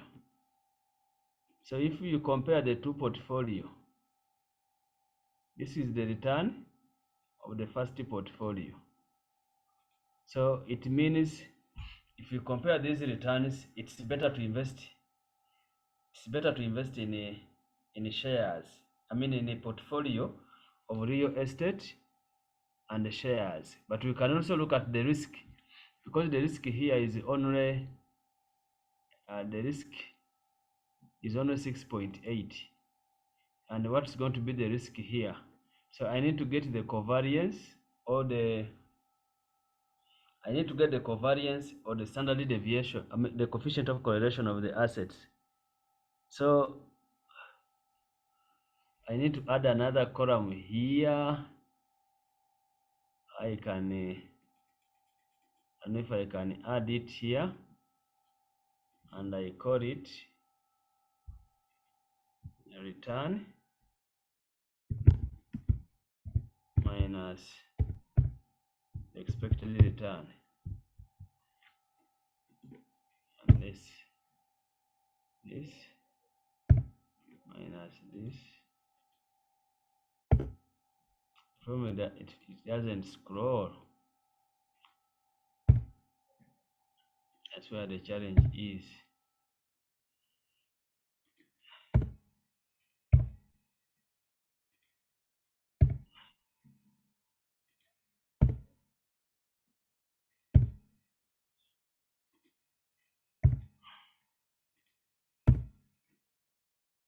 Even here I can add return minus expected return.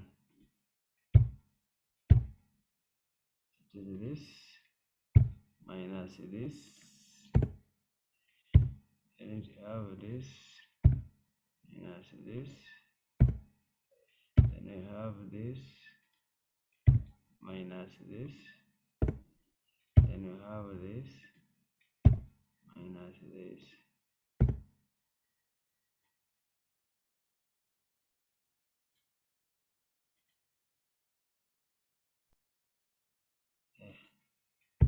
Not even need the total. So now I can take the probability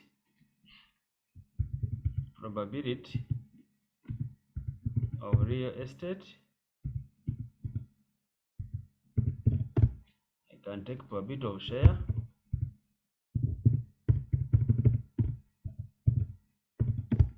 Then I can get the other return of shares minus the expected return of shares.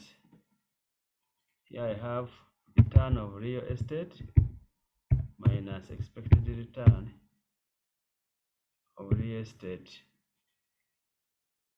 So I can just copy these figures. Probability of shares, probability of real estate,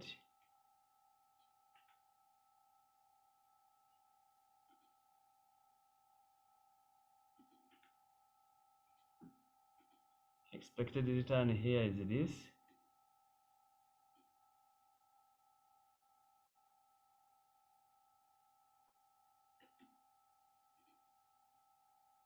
of real estate is here. This is of A. What is wrong? Then here I can copy this.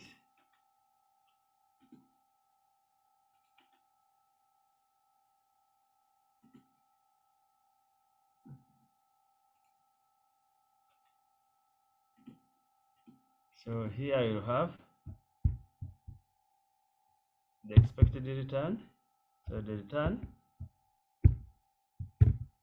return of real estate, so of shares, minus expected return of shares times return of real estate minus expected return of real estate, then times the probability. I just get this times this times this times this.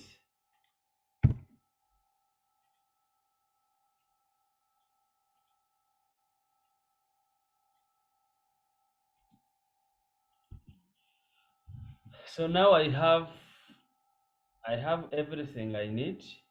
I can now compute my standard deviation of these assets. So if I'm compute the standard deviation of the asset,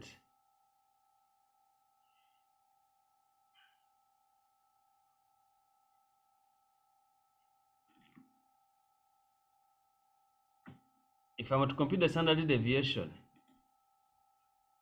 I'm going to use, or you can even compute the coefficient of correlation. The correlation coefficient R is equal to the covariance divided by standard deviation of shares times standard deviation of real estate. So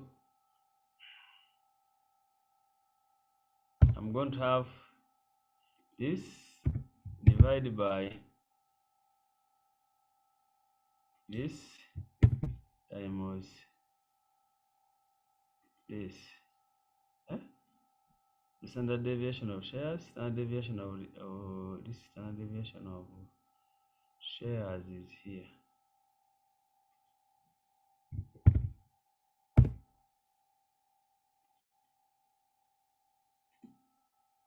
So there is a negative correlation between the two assets.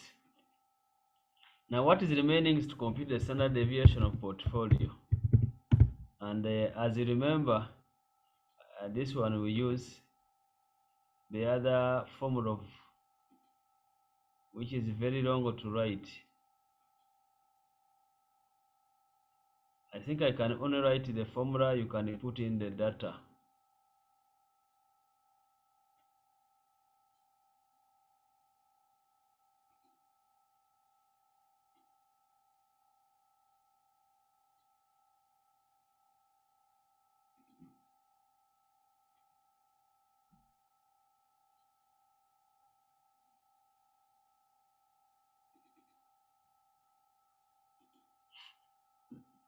What have you considered to choose probability to use Wiley covariance? I've taken the joint probabilities. I've used joint probabilities. Now, so it means here my weight of shares, which is 0.44 squared times the standard deviation of shares or the variance of shares. The standard deviation is 15.4 squared, 0.154 squared plus 0.56 squared times here we go to what 0.0.5 we got standard deviation, we got 0.36, 0.136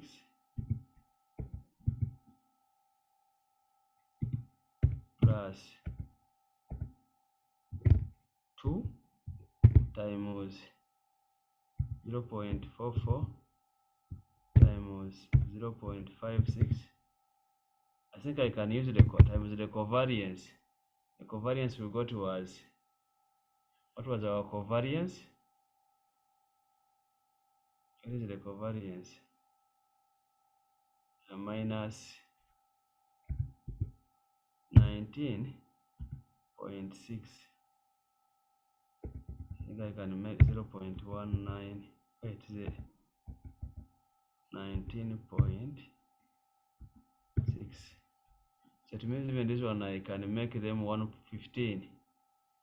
Other than because it may create a negative.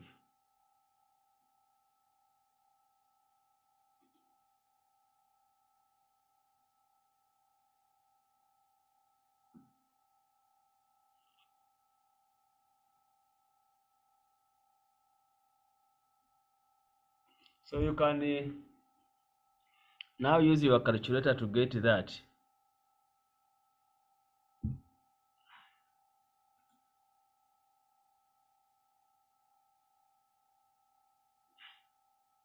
I think I squared. Yeah? This is square root. I got it because it is the square root of this. I get this one. Can you check your calculator, friend?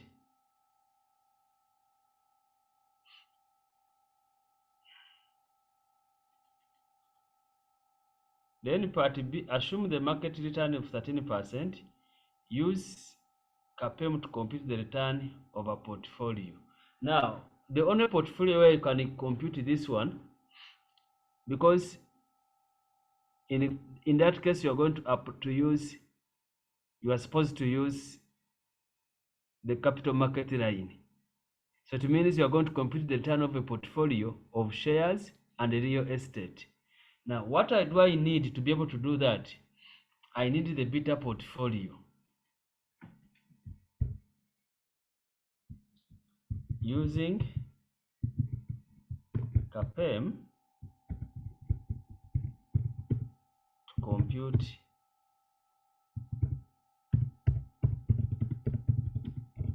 the return of portfolio. So the expected return here, I need to get the portfolio. So portfolio of share beta of shares,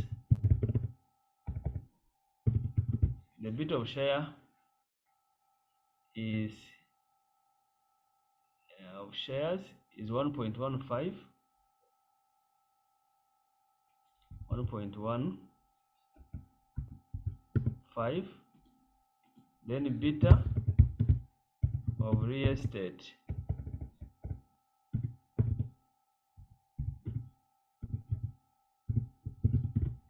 of real estate 1.25. 0.25. I have weight of share.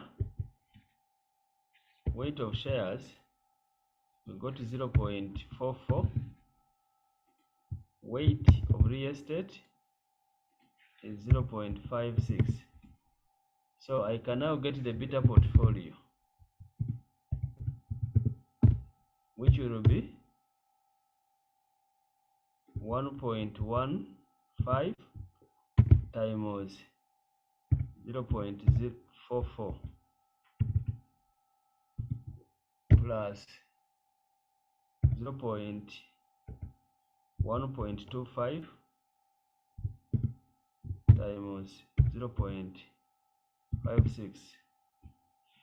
So we can have that this times this plus this times this. This is the beta portfolio. Now once I have the beta portfolio, then I can compute the expected return of the portfolio. So our expected return of a portfolio will be equal to the risk-free rate plus the beta portfolio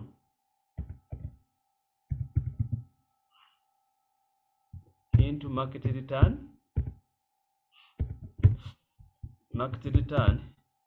minus the risk-free rate.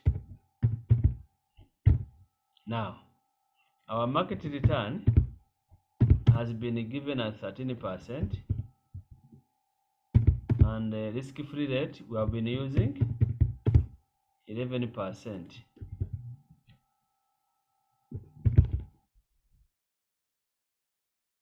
Hello?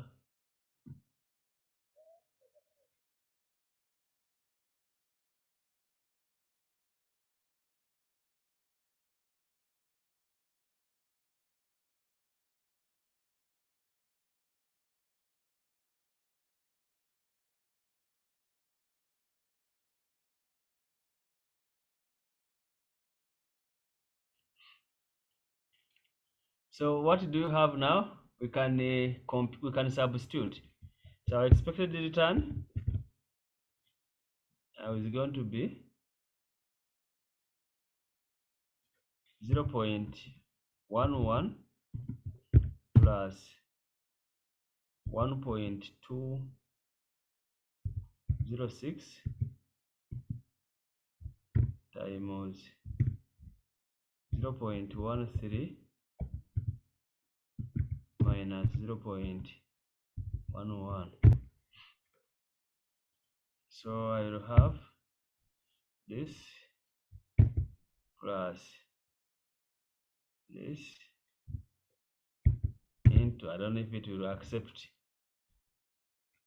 I can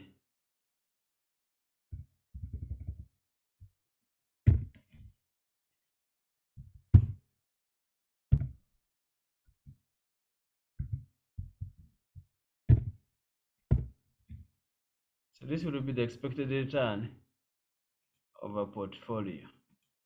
I don't know if you have a question on this.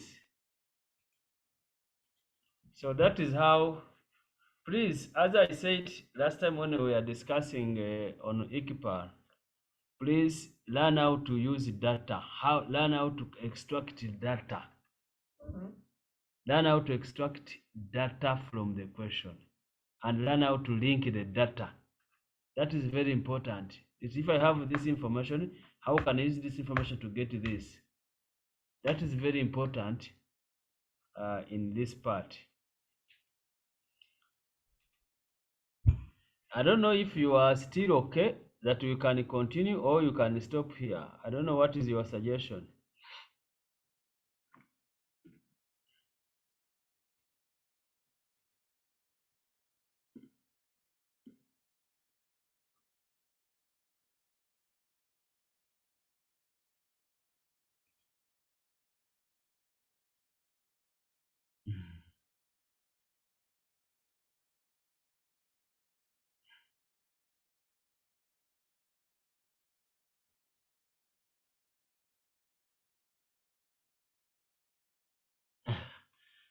Okay, we can continue tomorrow then if you are tired.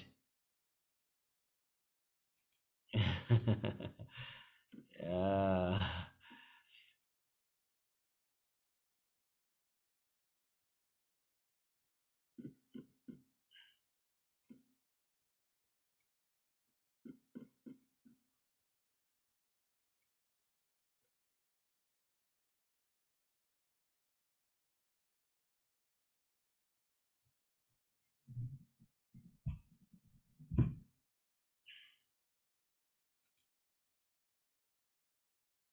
Okay, we can continue tomorrow. Tomorrow we can start a bit early and then we finish this mock and we do other questions.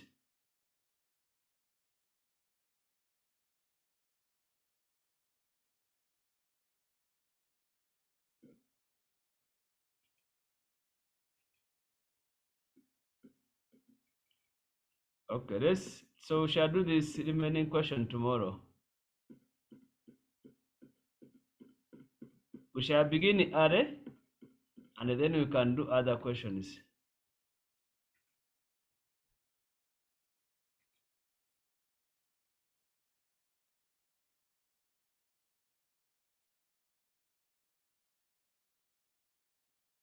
Okay, I will do that one on our class on Sunday when we are revising. I will make a summary on that.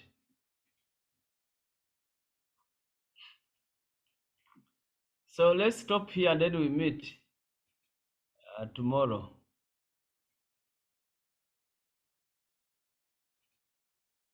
Tomorrow we shall start early and then we try to do, I think we shall start at 6 tomorrow and then we can finish the mock and do other questions. So have a good night.